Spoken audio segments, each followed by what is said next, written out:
नमस्कार। आप सभी का स्वागत है हमारे इस महत्वपूर्ण और खास वीडियो में। तो मेरे प्यारे मित्रों, वीडियो शुरू करने से पहले मेरा हाथ जोड़कर विनती है कि आपने अभी तक हमारे इस दैनिक रशफल यूट्यूब चैनल को सब्सक्राइब नहीं किए हैं तो सब्सक्राइब अवश्य कर लें और हमारे इस वीडियो को लाइक ज़रूर करें। तो मेरे प्यार में वीडियो को शुरू करते हैं। दोस्तों, मनुष्य का जीवन क्यों निरंतर तृष्णाओं से भरा हुआ है। जैसे समुद्र की लहरें बार बार किनारे से टकराकर भी शांत नहीं होती, वैसे ही इस संसार की इच्छाएं भी एक के बाद एक जन्म लेती हैं। एक पूरी होती है तो दूसरी उठ खड़ी होती है, और यही अंतहीन सिलसिला हमारे जीवन को अधूरा बना देता है। शास्त्रों ने स्पष्ट कहा है कि विशेषकर कलयुग में इच्छाओं की यह आग बुझने के बजाय और भड़कती जाएगी। जो तृप्ति हम खोजते हैं वही हमसे और दूर भागती चली जाएगी। ये केवल पुरुषों की बात नहीं है, यह स्त्रियों के जीवन में और भी गहराई से प्रकट होती है। स्त्री का हृदय, जो स्वभाव से कोमल और संवेदनशील है, वह प्रेम की लालसा रखता है, सम्मान की खोज करता है और सुख की आकांक्षा करता है। लेकिन आचार्यों ने कहा है कि कलयुग में स्त्रियों की यह इच्छाएं पूर्ण रूप से पूरी नहीं हो पाएंगी, क्योंकि जब धर्म का संतुलन डगमगाता है तब संबंध भी डगमगाते हैं।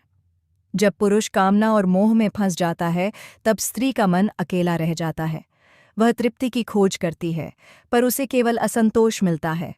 यही कारण है कि गरुड़ पुराण और अन्य प्राचीन ग्रंथ हमें बार बार सावधान करते हैं। कलयुग का सबसे बड़ा संकट केवल युद्ध या आपदा नहीं है, बल्कि अधूरी इच्छाओं का बोझ है जो आत्मा को भीतर से जला देता है। प्रिय भक्तजनों, आप सबका स्वागत है आचार्य साधना चैनल पर। आज हम एक ऐसा रहस्य सुनने जा रहे हैं जो केवल एक कथा नहीं है, बल्कि जीवन का दर्पण है। यह वह उद्घाटन है जिसे महर्षियों ने गढ़ भाषा में कहा और जिसे समझना हर पुरुष और हर स्त्री के लिए आवश्यक है, क्योंकि जब तक हम ये नहीं जानेंगे कि इच्छाएं क्यों अधूरी रह जाती हैं, तब तक हम उस मार्ग की ओर नहीं बढ़ पाएंगे जहां सच्ची शांति और सच्ची तृप्ति है। गरुड़ पुराण का संदेश यही है कि कलयुग में आत्मा का रिक्तपन केवल भक्ति से ही भरा जा सकता है। राम नाम, कृष्ण नाम, शिव नाम, यही वह अमृत है जो जन्म जन्मांतर की अधूरी आकांक्षाओं को शांत कर सकता है। अन्यथा संसार का सुख केवल मृग तृष्णा बनकर रह जाएगा। और इस गढ़ सत्य को गहराई से समझाने के लिए आज हम आपको एक कथा सुनाएंगे। यह कथा केवल एक स्त्री की नहीं है, बल्कि संपूर्ण नारी जाति के मन की पुकार है। यह कथा हमें यह दिखाएगी कि कैसे सांसारिक इच्छाएं अधूरी रह सकती हैं, परंतु ईश्वर की भक्ति में डूबी आत्मा कभी अधूरी नहीं रहती। कथा का आरंभ होता है। समय कलयुग का है, जब धर्म का क्षय हो रहा था और मनुष्य का मन मोह, लालच और वासना में फंसता जा रहा था। एक गांव में एक साधारण सी स्त्री रहती थी। उसके पास परिवार था, पति था, बच्चे थे, घर था, सब कुछ था, किंतु फिर भी उसका मन रिक्त था। भीतर कहीं एक ऐसी प्यास थी जो कभी बुझती ही नहीं थी। वह अक्सर सोचती, जब सब कुछ है तो यह अधूरापन क्यों है? क्यों मेरे मन में यह बेचैनी है? क्यों यह हृदय सदा तृप्ति की तलाश करता है और फिर भी खाली रह जाता है? वह रात बड़ी रहस्यमयी थी। आकाश में पूर्णिमा का चांद था, किंतु गांव की स्त्री का हृदय अंधकार से भरा हुआ था। नींद में डूबी वह बेचैन आत्मा अचानक स्वप्नलोक में पहुंची। वहां उसने देखा, एक विशाल गिद्ध उसके सामने उतर आया।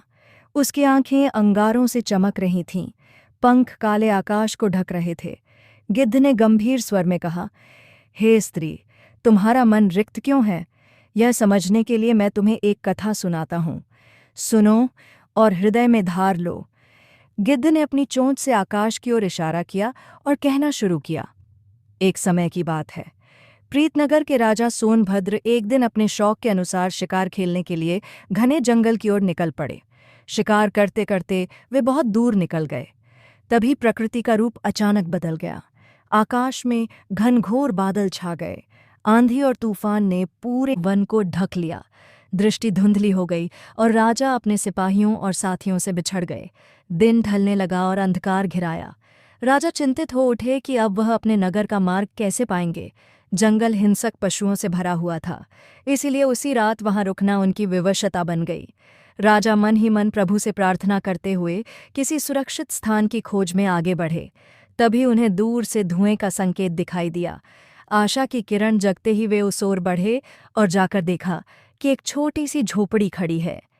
राजा ने विनम्रता से दरवाज़ा खटखटाया और पुकारा, मैं एक पथिक हूँ। बाहर का मौसम प्रचंड हो उठा है, कृपया मुझे थोड़ी देर के लिए आश्रय दें। झोपड़ी का द्वार खुला। एक वृद्ध पुरुष बाहर आए।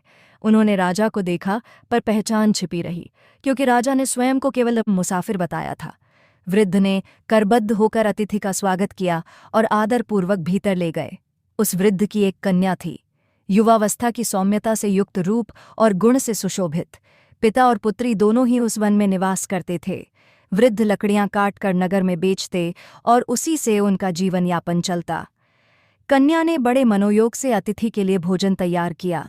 वह भोजन देखने में साधारण था, परंतु उसके प्रेम और सेवा से भरा हुआ था, इसलिए उसका स्वाद अनुपम था। भोजन उपरांत राजा के विश्राम हेतु एक स्वच्छ और सुसज्जित शैया भी बिछाई गई। उस रात वृद्ध और उसकी कन्या ने राजा की तनमन से सेवा की। प्रभात होने पर राजा ने हृदय से उनका आभार प्रकट किया और अपने महल की ओर लौट गए, किंतु उनके अंतर्मन में उस कन्या की स्मृति अमिट छाप छोड़ चुकी थी, जिसने उन्हें केवल एक अनजान यात्री जानकर निस्वार्थ सेवा और स्नेह प्रदान किया। राजा के विवाह की तैयारी पहले से ही एक मंत्री की कन्या के साथ हो रही थी, परंतु वह कन्या अभिमान और कपट से भरी हुई थी। राजा ने दृढ़ निश्चय किया कि वे ऐसे स्वभाव वाली स्त्री से विवाह नहीं करेंगे। उन्होंने अपना निर्णय सबके सामने स्पष्ट कर दिया और मन ही मन संकल्प लिया कि वे उसी पवित्र हृदय वाली वनवासी कन्या को अपनी धर्मपत्नी बनाएंगे। ईश्वर की कृपा से ऐसा ही हुआ। राजा ने उस लकड़हारे की कन्या से विवाह कर लिया। इस दैवी विवाह से नगर में आश्चर्य का वातावरण बना। मंत्री के मन में असंतोष और दुख था। वह अब अवसर की प्रतीक्षा में रहने लगा। राजा अपनी रानी के साथ परम संतोष और सुख के साथ अपने दिन व्यतीत कर रहा था। ईश्वर की कृपा से 1 वर्ष बीतने पर उनके आंगन में एक कन्या का जन्म हुआ और दूसरे वर्ष पुनः एक और पवित्र कन्या ने जन्म लिया। इस प्रकार राजा को 2 सुंदर कन्याओं का वरदान प्राप्त हुआ। एक दिन उचित समय देखकर मंत्री ने राजा से निवेदन किया, महाराज, राज्य की परंपरा और वंश की रक्षा के लिए पुत्र का होना आवश्यक है। अतः मेरा विनम्र सुझाव है कि आप दूसरी शादी कर लें ताकि आपको पुत्र रत्न की प्राप्ति हो सके। लेकिन धर्मनिष्ठ राजा ने इस प्रस्ताव को अस्वीकार कर दिया और अपनी एक निष्ठता पर दृढ़ रहे। जब मंत्री ने देखा कि उसकी कन्या का विवाह राजा से कराने के सारे मार्ग बंद हो चुके हैं, तो उसने धीरे धीरे सेनापति और अन्य मंत्रियों को अपने षड्यंत्र में सम्मिलित कर लिया। फिर एक दिन कपटपूर्वक उसने रानी के कक्ष में एक सांप छोड़ दिया। सांप के विषदंश से रानी ने अपने प्राण त्याग दिए। उस समय दोनों राजकुमारियां बहुत ही छोटी थीं, फिर भी राजा ने सत्य और धर्म के मार्ग पर अडिग रहते हुए दूसरी शादी करने से इनकार कर दिया। मंत्री ने जब यह देखा कि उसकी कपट योजना सफल नहीं हो रही, तो उसने रसोइयों के साथ मिलकर राजा के भोजन में विष मिला दिया और इस प्रकार धर्मप्रिय राजा भी इस संसार से विदा हो गए। इसके पश्चात मंत्री ने राजगद्दी पर अन्यायपूर्वक अधिकार कर लिया। राजा की एक पुरानी और निष्ठावान दासी जो यह सब देख रही थी, उसे अंतर्मन से यह आभास हो गया कि मंत्री शीघ्र ही उन नन्ही राजकुमारियों को भी मृत्यु के घाट उतार देगा। इसलिए उसने रात के अंधकार में दोनों राजकुमारियों को साथ लिया और राज्य से बहुत दूर निकल गई। इस प्रकार प्रजा को एक धर्मात्मा करुणामयी राजा की जगह एक क्रूर और लालची शासक का भार सहना पड़ा। दासी दोनों राजकुमारियों को लेकर वन में चली गई और मातृवत उनका पालन पोषण करने लगी। कालचक्र अपनी गति से चलता रहा और धीरे धीरे दोनों कन्याएं यौवन को प्राप्त हुईं। इसी बीच एक दिन वह दासी असाध्य रोग से पीड़ित हो गई। जब उसे अपनी मृत्यु समीप दिखाई दी, तब उसने दोनों बालिकाओं को अपने समीप बुलाया और सत्य प्रकट करते हुए कहा, हे बेटियों, वास्तव में तुम दोनों ही इस राज्य की राजकुमारियां हो और उनके माता पिता के साथ क्या हुआ, यह सब भी उस निष्ठावान नौकरानी ने राजकुमारियों को बता दिया। इसके पश्चात वह दासी इस संसार से विदा हो गई। दासी के प्राण त्याग देने के बाद दोनों बालिकाएं बिल्कुल अकेली रह गईं। वे अपने माता पिता को स्मरण करती और विलाप करती, किंतु अब कुछ भी नहीं किया जा सकता था। काल का पहिया अपनी गति से चल रहा था। एक दिन की बात है, एक राजकुमार वन में शिकार खेलने के लिए आया। राजकुमार का एक मित्र भी उसके साथ था और वह मित्र मंत्री का ही पुत्र था।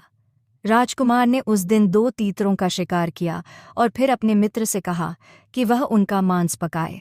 स्वयं राजकुमार एक विशाल वृक्ष की छाया में जाकर विश्राम करने लगा। मंत्री का बेटा जब अग्नि प्रज्वलित कर तीतरों का मांस पकाने लगा, तभी उसकी दृष्टि पास की एक झोपड़ी पर पड़ी।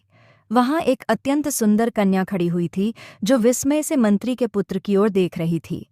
मंत्री का बेटा भी उसे देखकर चकित रह गया कि ऐसे निर्जन वन में इतनी रूपवती कन्या कहाँ से आ गई। वह उस कन्या के समीप गया और अपने विषय में सब बातें बताई। इतने में अग्नि से धुआं उठने लगा और जली हुई गंध आई। वह घबराकर लौटा तो देखा कि जिस मांस को वह पका रहा था वह जल चुका था।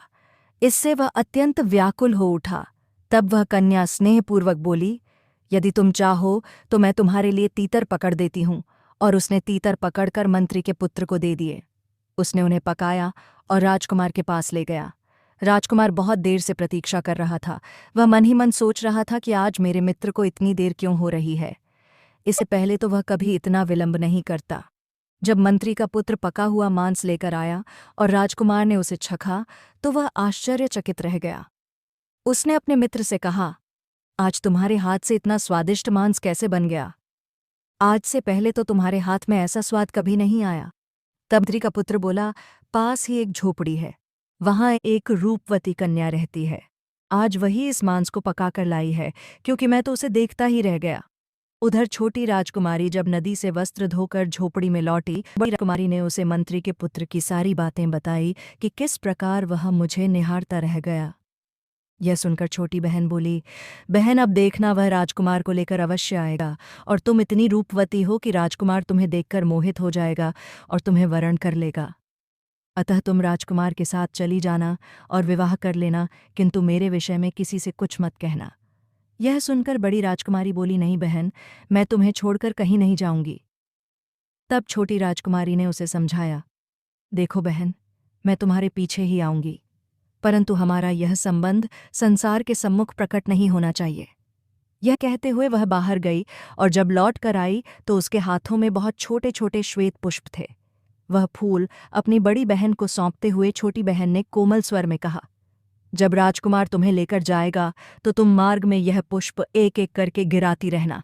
इस प्रकार मैं इन पुष्पों के चिन्हों का अनुसरण करते हुए तुम्हारे समीप पहुंच जाऊंगी। सारी बात समझाने के बाद छोटी बहन झोपड़ी से बाहर निकलकर एक वृक्ष के पीछे छिप गई। इतने में राजकुमार मंत्री के पुत्र के साथ वहां आया। जैसे ही उसकी दृष्टि बड़ी राजकुमारी पर पड़ी, वह उसके रूप और सौम्यता को देखकर प्रेम में बंध गया। राजकुमार ने स्नेहपूर्वक पूछा, हे सुंदरी, तुम इस वन में अकेली क्यों निवास करती हो? बड़ी राजकुमारी अपनी छोटी बहन के द्वारा दी गई शिक्षा को स्मरण करते हुए विनम्रता से कहने लगी, मैं यहाँ अपने माता पिता के साथ रहती थी। मेरी माता का तो पहले ही देहांत हो चुका था और मेरे पिता लकड़हारे थे। वे वन से लकड़ियां काटकर बेचते और उसी से हमारा जीवन यापन होता था। किंतु कुछ ही दिन पूर्व मेरे पिता भी इस संसार को छोड़कर चले गए। अब इस लोक में मेरा कोई नहीं रहा, इसलिए मैं अकेली ही यहाँ निवास कर रही हूँ। राजकुमार ने यह सुनते ही करुणा और प्रेम से भरकर तुरंत विवाह का प्रस्ताव रखा और उसे अपने साथ चलने के लिए आग्रह किया। राजकुमारी सहर्ष उसके साथ चलने के लिए तैयार हो गई। जाते समय उसने एक गठरी उठा ली जिसमें वे श्वेत पुष्प रखे थे। राजकुमार ने उसे अपने साथ अपने घोड़े पर बैठा लिया और वे प्रस्थान करने लगे। मार्ग में बड़ी बहन एक एक करके श्वेत पुष्प गिराती जा रही थी। दूसरी ओर छोटी राजकुमारी वृक्ष के पीछे से बाहर आई और उन पुष्पों का अनुसरण करने लगी। राजकुमार बड़ी बहन को लेकर सीधे राजमहल पहुंचा और अपने माता पिता के सम्मुख उसे प्रस्तुत किया। उसने प्रेम पूर्वक कहा, मैंने इस कन्या से प्रेम किया है और इसी के साथ विवाह करना चाहता हूँ।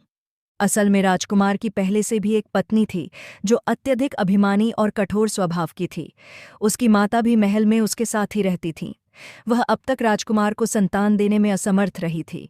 संभवतः यही कारण था कि राजकुमार ने पुनः विवाह का निश्चय किया। जब पहली पत्नी और उसकी माता को यह समाचार मिला कि राजकुमार दूसरी शादी करने वाला है, तो वे क्रोध से भर उठीं। किंतु वे भलीभांति जानती थीं कि राजकुमार जिस बात का निश्चय कर लेता है उसे अवश्य पूरा करता है।